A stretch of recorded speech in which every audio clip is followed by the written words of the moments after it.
Welcome back. In the previous video I said when you come back I'm going to show you how to balance off a T account. So that's what we are going to consider in this video and know the difference that will be taken to the profit and loss account. Okay, so if you have your T account like this, if you want to know how to balance off an account, you have two sides. This is the debit side and this is the credit side. Now look at the side with the a bigger balance, or the bigger amount. So over here you can see that the debit side has a bigger amount as compared to the credit side. So this 20,000 becomes the total for the two sides, okay, because you have to compare the two, and you pick the one with the bigger amount, and that amount becomes the total for the two sides. So the total for the two sides over here becomes 20,000. So we compare the two, we got to know that the debit has a bigger amount as compared to the credit side. So the 20,000 becomes the total for the two.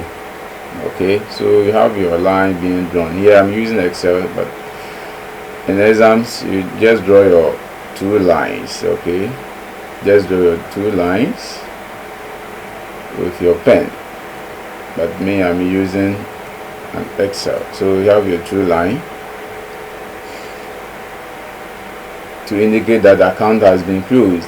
Okay, anybody that picks your records will know that the account has been closed. Now we have 20,000 for this side, 20,000 for this side. But if you compare this side, or if you look at this side, if you do the summation, you will not get 20,000, right? You have only 5,200. But here, if you do the summation, you get the 2,000 over here. So what's the problem? There is a problem here. What do you have to do? You have to strike the difference, and the difference is the one that we are taking it to the profit and loss account. It signifies the total expenses relating to the rent account for that particular year. Okay, so if you strike the difference, just take your calculator and do that. So the difference, as I said, you just write P and L, profit and loss account. Okay, if you do like this in the examination, it's accepted. So if you strike the difference, 20,000 minus 5,200, we are getting 14,800, right?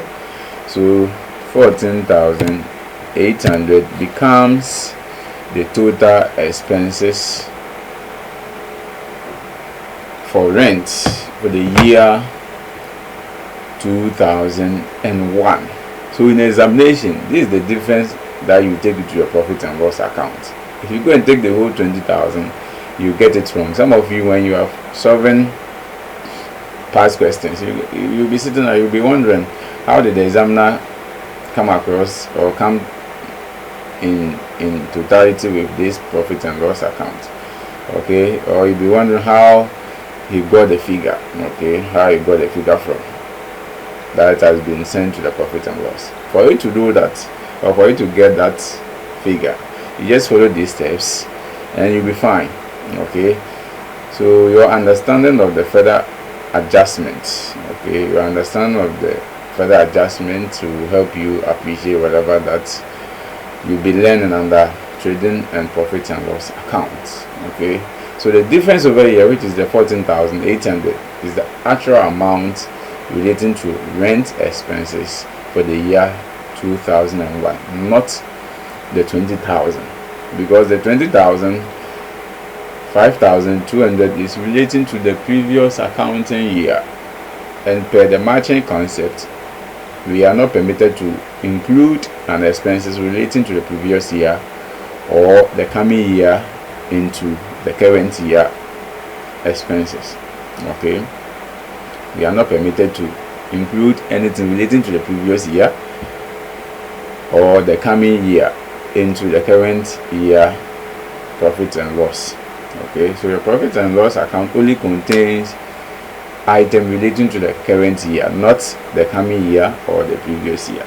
Bear in mind, the item that we send to or we use to prepare profit and loss account only relates to the current year that you are considering. Okay, and the current year that we are considering is the 2001, not the year 2000 or the year 2002. Now, I believe you've now known how to treat rent owing at the beginning of the accounting year, how to present the information using a T account, and how to figure out the amount that will be taken to profit and loss as an expenses for that year. If you have any question, feel free and leave them in the comment section. If you have any criticism too, you have the privilege to do that. It will help me to improve upon my video, to help those who want to become good students in accounting. Share my video, comment them. Thank you very much for being with me. See you in the next video, where we'll be considering expenses appearing at the end of the accounting year. Okay, so this one we considered the accrued expenses appearing at the beginning. So in our upcoming video, we'll be considering an expenses or accrued expenses appearing at the end of the accounting year. How do you treat it, and what's the explanation for that? Thank you, and see you soon.